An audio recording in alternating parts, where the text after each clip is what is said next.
Basically ఆయన ఏం చేశాడంటే వాళ్ళ ఇల్లు దగ్గర దగ్గర ఉంటుంది. సో వీళ్ళ టెర్రస్ నుంచి వాళ్ళ టెర్రస్ వరకు వితౌట్ ఎనీ ప్రాబ్లం వెళ్ళిపోవచ్చు, దూకి వెళ్ళిపోవచ్చు.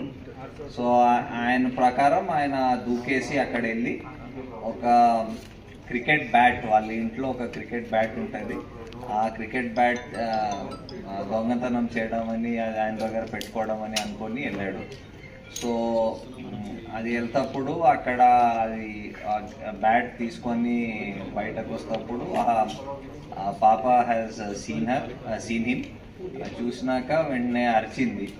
అరుస్తే ఈయన భయపడి ఇమీడియట్లీ ఆమెకి అక్కడ ఇంట్లో బెడ్రూమ్లో తోసేసి అక్కడ ఆయన దగ్గర ఆయన ఒక నైఫ్ పట్టుకు వెళ్ళాడు. సో ఆ నైఫ్తో he stabbed her and then వచ్చేసాడు.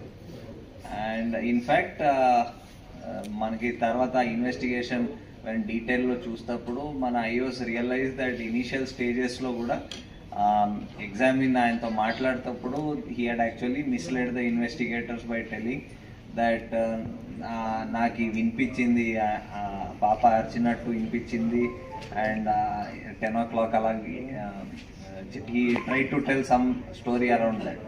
సో బట్ అది అప్పుడు డిఫరెంట్ సర్కమ్స్టాన్సెస్ ఆ ఇన్వెస్టిగేషన్ చేస్తుంటూ అది తెలిసింది తర్వాత.